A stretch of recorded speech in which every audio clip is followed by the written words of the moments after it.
Hello everyone, thank you for joining me today. This is Taliesin McKnight, and today's subject is meditation. What is meditation?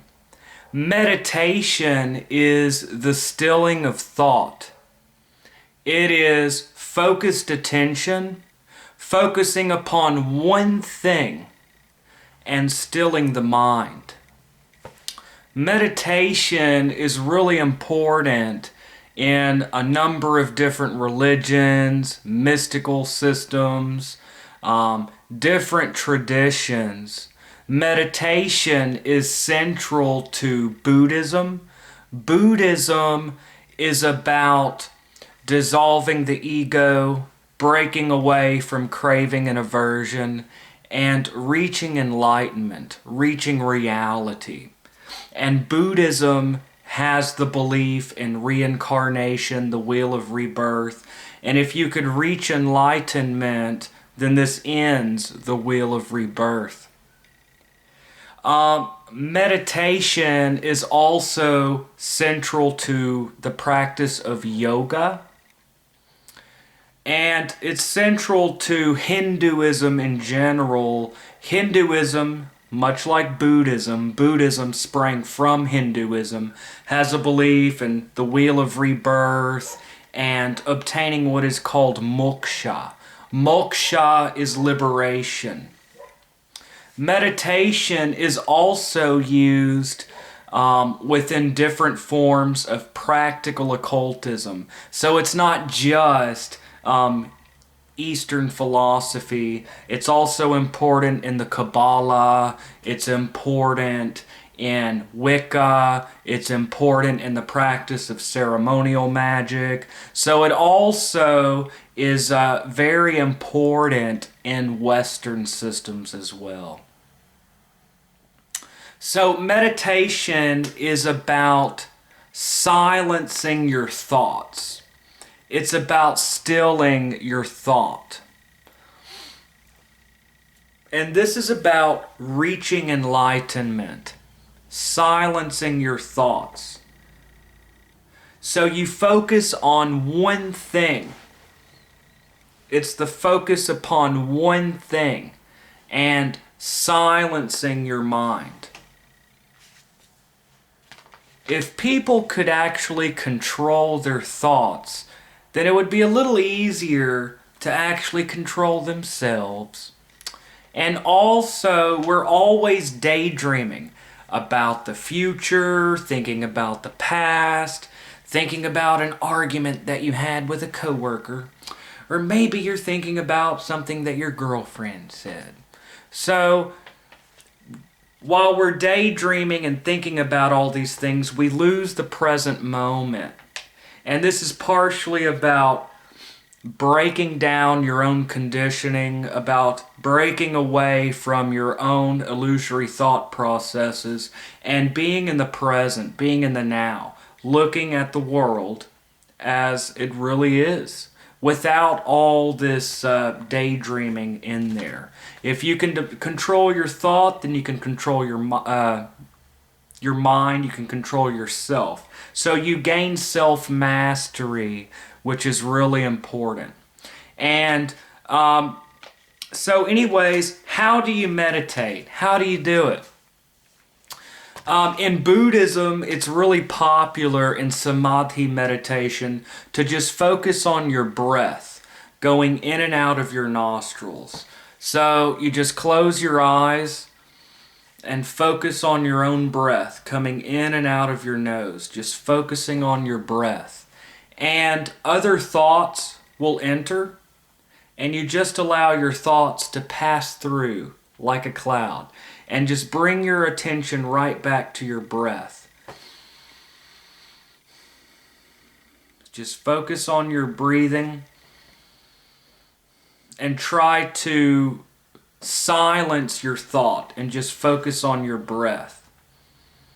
And like I said, other thoughts will enter your mind.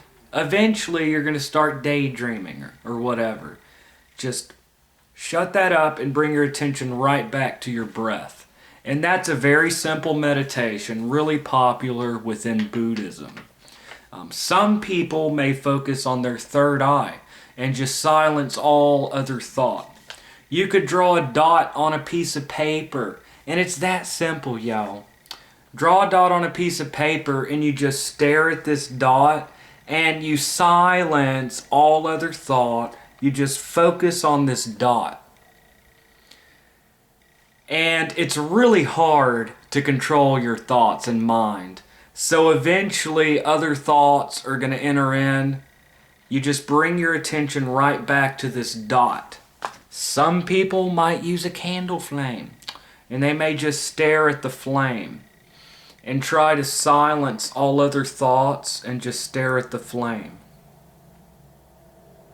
Try to silence all inner dialogue, all thought, staring at the flame.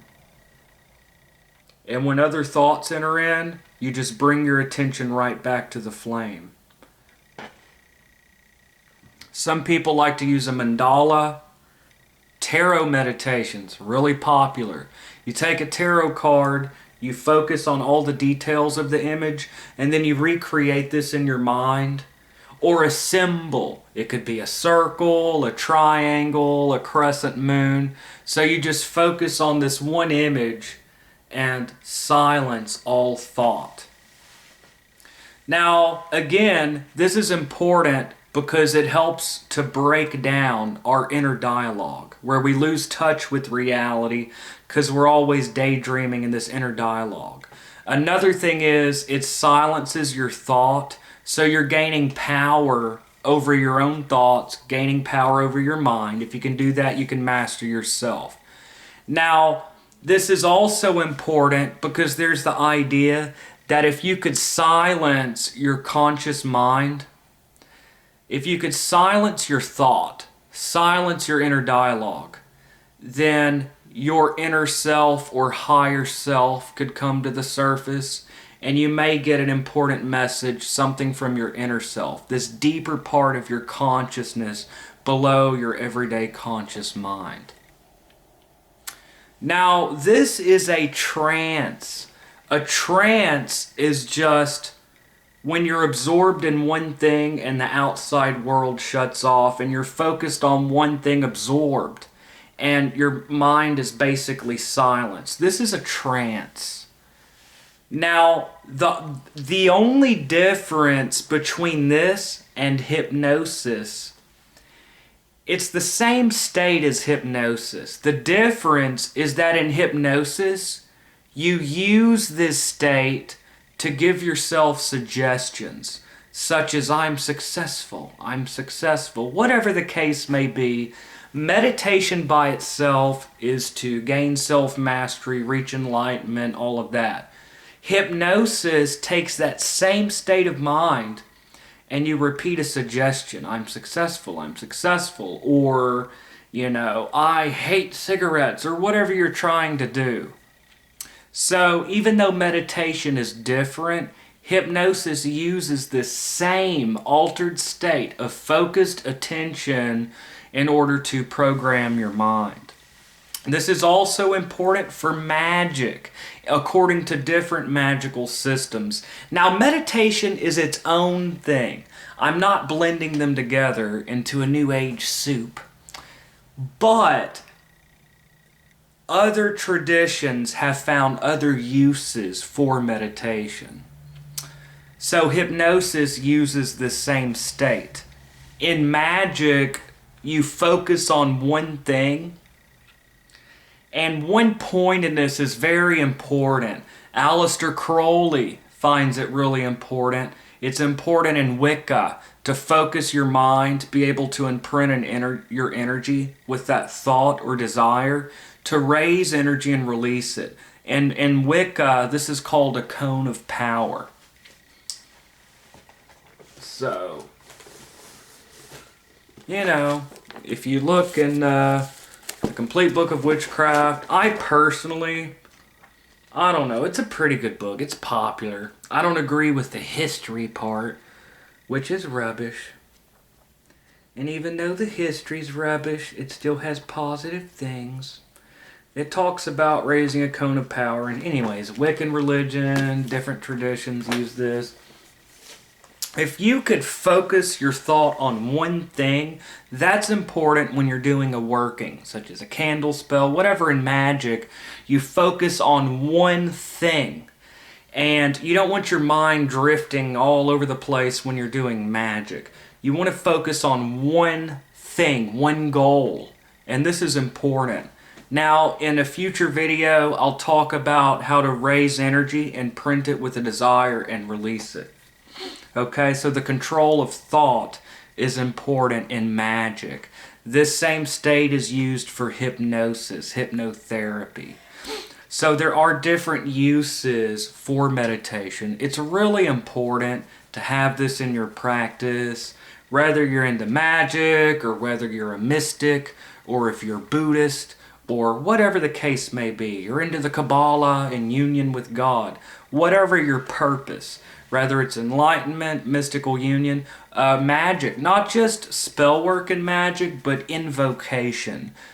Inflame thyself in prayer is what Aleister Crowley said. Of course, Aleister Crowley stole this from the Golden Dawn teachings from S.L. McGregor Mathers, who said the same thing. S.L. McGregor Mathers in the Golden Dawn says, inflame yourself in prayer. If you can just enrapture yourself in one thing, then you have the ability to create. Now, one thing I wanted to say, this is what meditation is. Focus on one thing. It could be a dot, a candle flame, a spot on the wall, your breathing, an image, whatever. You focus on one thing and silence your inner dialogue. Silence your thought and focus on one thing. This develops concentration. Now, while that is generally what meditation is, there are other uses that are not just focused attention. For example, in Buddhism, there is Vipassana meditation, in which you'll focus on having equanimity towards positive and negative sensations in the body in order to overcome craving and aversion in the alleviation of suffering. I've used this. I used to use that years ago. I used to do the hell out of some Vipassana, and it worked. When I started meditating when I was about 12 years old. I know that this is kind of I don't know, not a very good example, but it's a life experience of mine. I was 12. I played video games. And when I was a kid, it was really popular to play Nintendo 64.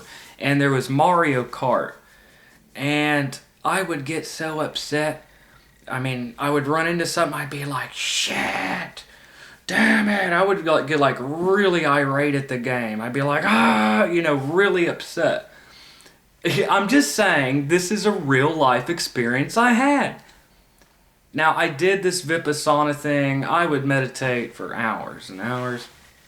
And I noticed that I would do the same things that would easily irritate me, such as getting into a video game. I was a kid, and it did not have the same effect.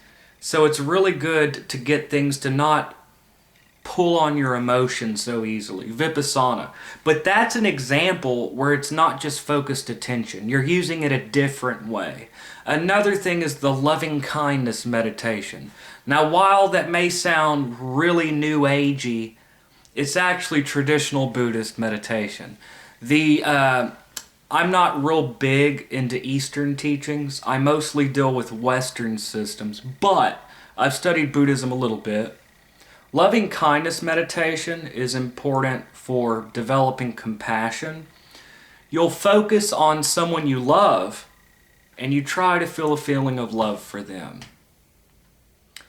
And you repeat this every day. Eventually you find someone that you're neutral towards. I don't like this person, I don't hate them. They're in the middle. And you focus on a feeling of love. Now later on in this meditation practice, you'll focus on someone you hate. You can't stand this person. And you allow yourself to feel love towards that person. So while meditation traditionally, usually it's focusing on one thing and silencing thought. But there are other uses that are not exactly in this category. Meditation is essentially mental development. But usually what meditation is, it is silencing thought and focused concentration. And that, in a nutshell, is meditation. Now, usually my videos deal with the occult. By occult, I mean tarot, spells, witchcraft, magic, spirit summoning. If it's occult, I talk about it. Now, lately, I've been getting into hypnosis, mind, programming your mind for success. Now I'm into meditation. So sometimes I veer off topic into other things, but I'm bringing it right back to occultism, which is my main subject. So in my next video, I'm going to talk about mesmerism. Franz Mesmer, his mesmerism, which dealt with animal magnetism. And that is building up because I'm going to go into the image of Baphomet in Eliphas Levi's astral light, his secret magical agent. And then I'm going to go into trance, raising energy and imprinting it with a desire and releasing it. So I'm bringing this back towards magic in the subject matter. So anyways, that in a nutshell is meditation. Thank you for joining me, and once again, this is Taliesin McKnight, and have a great day, y'all.